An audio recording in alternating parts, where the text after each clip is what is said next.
Okay, well, today is August 1st, and Scott is here modifying the exhaust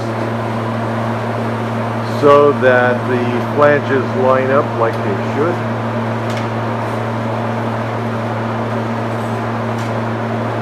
Just getting started.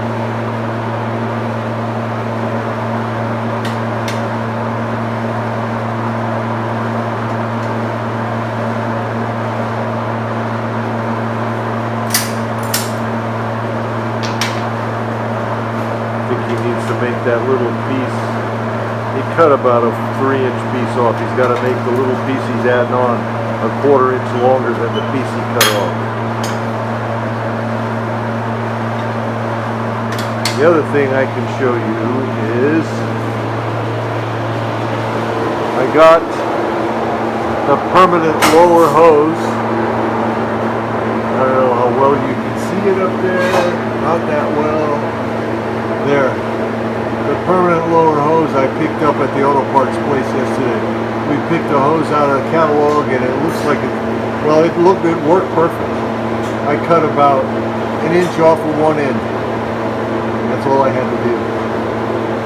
The nasty situation there, because the outlet on the radiator is actually too close to the engine. It's one of those situations where little distance is actually better.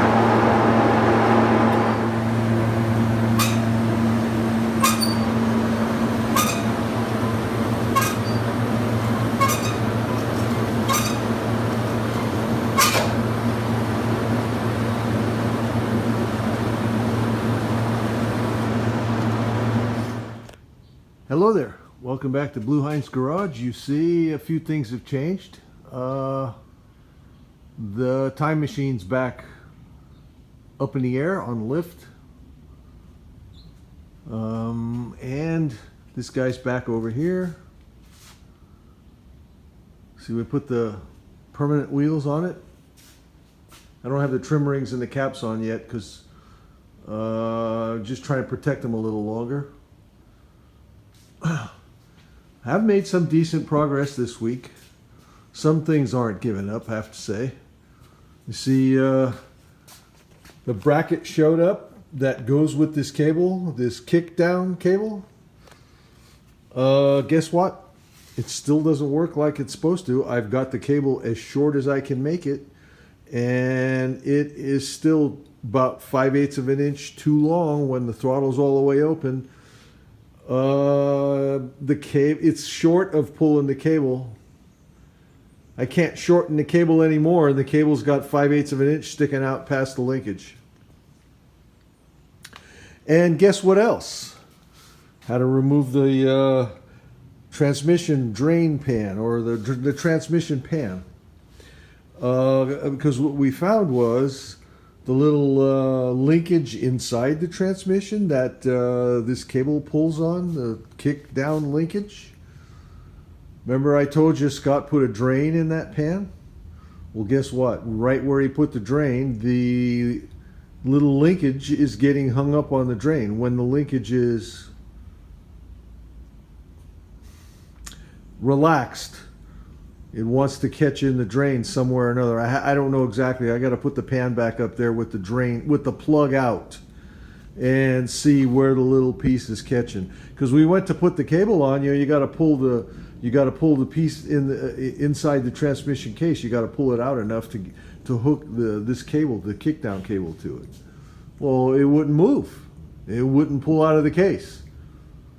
So we took the pan off, and it works just fine without the pan. So guess what? We looked, and right where he put the drain plug is in that really in that same area. So it looks like it's catching.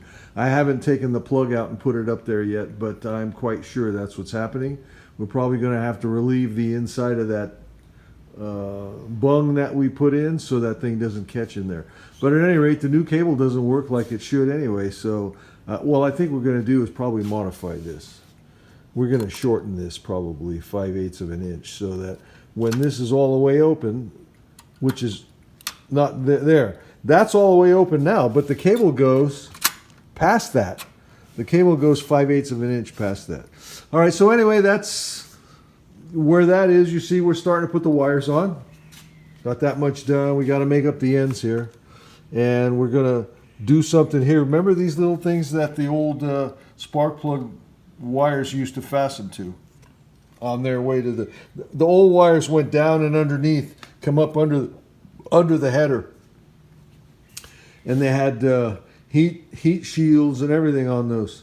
So a number of places on the block, there's these little spots with the 1/4 and a tab, and that's where those little either the little things that the wires clipped in or the heat shields around the spark plugs fastened on those. So we're making a little stand so we can put a separator right here. That'll bolt on. It's just a piece of heavy wire. And I got coolant in the cooling system, in the engine. I put, you see right here, see the, that's the temperature, the fan control. It goes on at 180, goes off at 160. I put a bushing underneath it because that's not a 1/2 inch. The opening in the manifold is 1/2 inch pipe thread. The switch, the temperature switch for the fan is 3/8 pipe. So I had to reduce that 1/2 inch opening down to 3/8 pipe. And I did that today and then filled the system with coolant. So we are making progress. It's just, it's fighting us. See, we got a dipstick tube for the transmission, a dipstick tube, and that's how I'm going to fill it. Obviously, I can't fill it right now yet because guess what? The pan got taken off, remember? Anyway, this is all done. I showed you that recently. So anyway, that's where we're at right now. Time to go eat. See you tomorrow or later.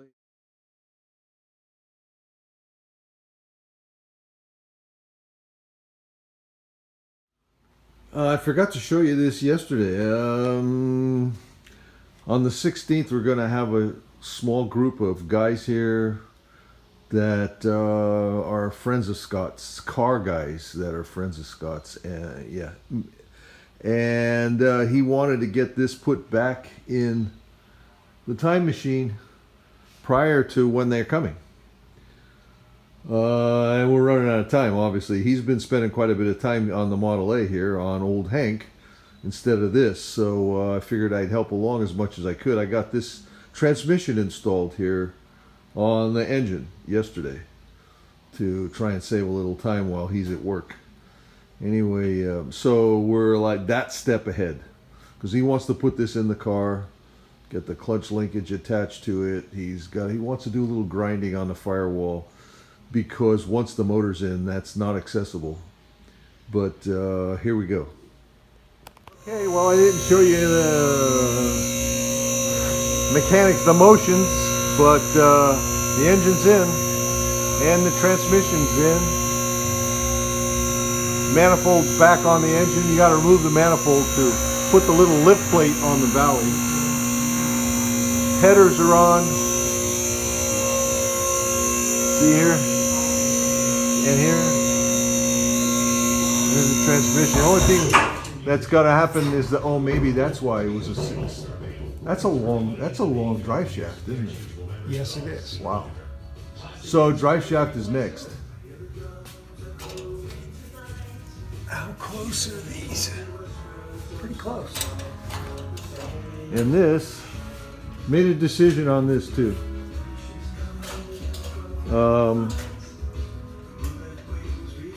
I decided, actually I ordered parts. I ordered another one of these from Amazon that is made by Edelbrock. And it's kind of big and ugly, and I don't know if it's going to conflict with the rocker arms, if we're going to it's like, so after I ordered this stuff, it's like, wait a minute. I can't honestly remember using the step down cable in my driving ever. I don't remember ever, I cannot remember a case where I did that. I was pissed or I had to go so fast or whatever. I cannot remember doing that. So it's like, you know what? I don't need a step down cable. That lever right there, all I got to do is pull it back one notch if I want to do that, and it does exactly the same thing. So the fact that I never use that, I don't drive that way, and it's so easy to get that same result just by pulling that lever one notch. Never mind. I don't need that cable to deal with. I don't need the brackets to deal with. Unfortunately, It's been such a pleasure. you know, this is the second cable we bought. The second bracket that I had to buy because it didn't come with this cable. I removed the coil to put that bracket on. I got to remove the coil again to take that bracket off. And it's still not resolved. No, I still don't know that it was going to work. So never mind. I don't need a kickdown, an automatic kickdown thing. Always out. So there's where that is. Maybe I'll show you removing the coil and replacing this stuff tomorrow. Welcome back to Blue Heinz Garage. Today is Saturday, August 9th. You might be able to tell here. You can see I spent half a day almost with my friends at the DMV yesterday, and was able to secure these. Finally, I ordered these probably February. No, maybe May, maybe March. I don't know, something like that. And I got a notice that they were here. Got an appointment to go pick them up in September. So yesterday I took my chances and went down there with no appointment, and just after 2 I was able to get these. I had to come back home and arrange for insurance. First of all, this thing is on non-op since it's still all parts and pieces. It's registered, but it's on non-op. Again, since it's all parts and pieces, well, they won't issue the plates to a non-op vehicle. It's got to be active, which I was okay with. It also has to be insured. They won't issue plates to a vehicle that's not insured, even if it's all in parts. So I came back home. I called Hagerty after waiting 2 hours for my number to come up. That's what they told me. Came back home, called Hagerty. They added this onto the policy with the 57 Chevy. And I went back. The guy said after 2 o'clock. Guess his lunch is probably between 1 and 2. So he says, come back here, sit over there. When the window's available, come up to the window. So when I got back, he wasn't at the window yet. It was just at 2 o'clock. A few minutes later, he came walking up to his desk. I went over to the window right away and showed him the proof of insurance, and he made the registration active. I paid him for it, and I got the plates. So here you go. There it is, Old Hank. Old OLD was taken when I looked for this plate. So I just went a little off of that to Old, Old Hank. So anyway, got that accomplished yesterday. Was able to remove the kickdown cable from the transmission, the bracket from the manifold here. So that whole thing is gone. I was able to, I don't know if you can see under here, get the pan back on the transmission. I think you can see it there.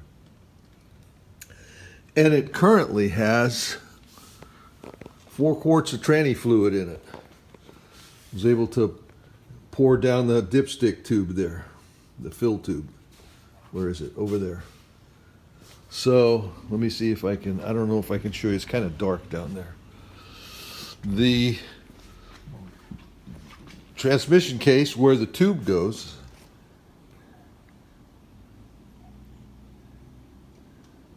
don't know if you can see down there or not. because it's in an awkward spot. It's right there. It's right behind those oil cooler lines.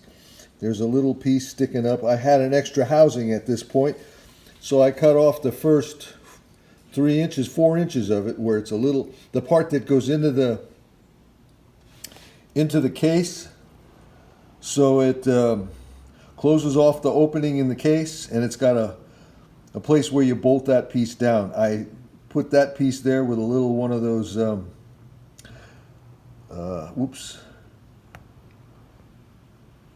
one of those tube ends, you know, that you use like for a vacuum tube or something, the little rubber vinyl piece that covers an exposed tube. I put that over the end of it. It fit real tight, so that's all secure too now. So the last thing I need to do on here, well, 2 things. These wires are all run to the plugs, and in the loom thing that holds them, there's that little pieces, the little pieces we made with the hunk of wire attached to the block, separator that holds the wire on its way to the distributor. See, it's on both sides. So the last thing that needs to happen with the wires is to put the clips on the end. See, they're in here just to hold them right now, and they're not even in the right spot. They're just there. So I need to finish terminating the wires, put them in the distributor cap. And then the very last thing is to set up a fuel line. And I can't really show you that from here. From the fuel pump, this line that goes around, this line right here, that goes around towards the back. It's got a flexible line on it.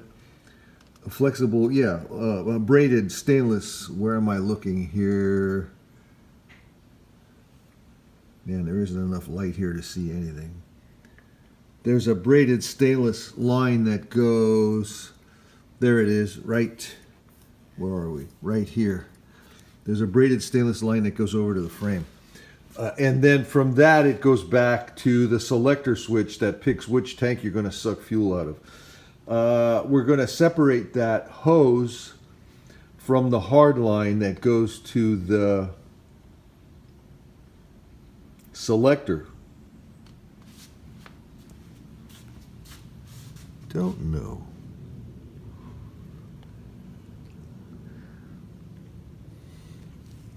Yeah, I can't really show you that because it's too much stuff there. We're going to separate the fuel line from the selector switch and put a piece of hose on it and go into a gas can, and so that we can run the engine. So there's coolant in the cooling system. There's oil in the crankcase. 4 quarts of oil in the transmission, which my transmission friend told me start with 4 quarts, start the engine, and then put a quart at a time until it shows full on the dipstick. So anyway, that's where we're at with this. In the meantime, we want to put all this together temporarily, mock it up, so we can set gaps, fender gap, hood gap, whatever. And so I'm about to head over to storage and pick up the 2 front fenders, so bring them back here. Got fasteners, the original fasteners. I'm going to clean them up and use them to put this together. And we can stick it on the front of the car and see how it looks. So be ready. Okay, well, here we are at the storage place. You see this extra 2-car garage is mine. Ours, whatever, we use it for storing things. All kinds of things. See there, light fixtures like those. Engine stand that old Hank engine used to be on. Mock-up motor for time machine. An extra table that I inherited when my parents passed away. Engine stand for a Model A motor. All kinds of other stuff.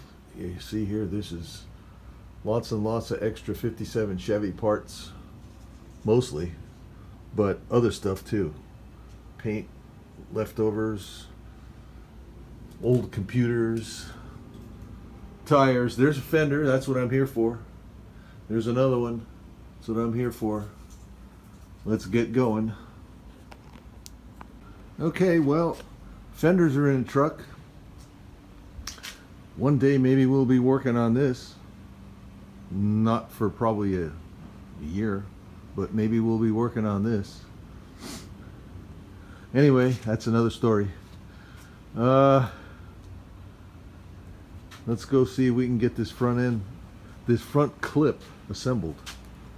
Well, there they are. We're here, we're back with the front fenders. Gonna get those out, put them over there.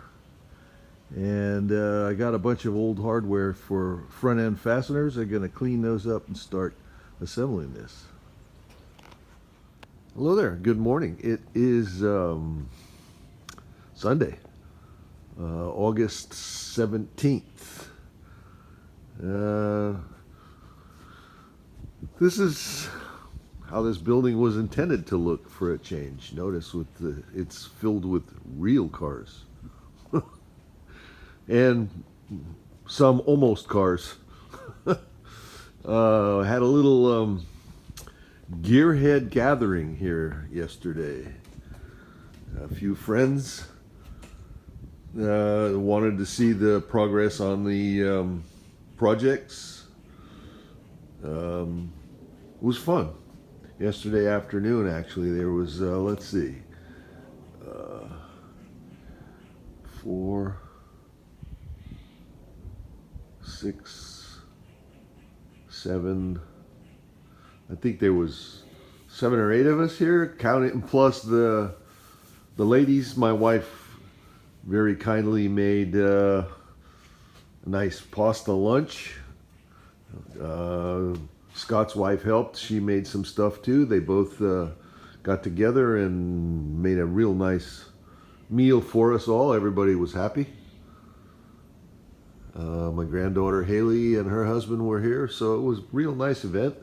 Well, sat around and shot the shit, shall we say. Telling all the old gearhead stories and stuff like that. It was nice. So anyway, here's where we're at. You see, got my personalized plates last week. So that's what's going to go on old Hank. Old OLD was taken, so we substituted OLE. Kind of gives you the same idea. Anyway, so here's Blue Heinz in here. And the time machine's got front fenders on it again. The motor's back in it, transmission's back in it. I mean, it's not the last time, it's not permanent, but it's in progress again. So anyway, it was real nice. Like I say, a real nice gathering. See, I had all my excess stickers out here. I was gonna tell everybody, you know, they're up for grabs, and it was here all afternoon. This thing was on the bench all afternoon. Everybody was hanging around here, and I forgot to mention it. I literally forgot to mention it. Of course, we'll get together again, and they probably all have these stickers already. But at any rate, so here we go. We'll do a little cleanup today. One of my other grandchildren is going off to college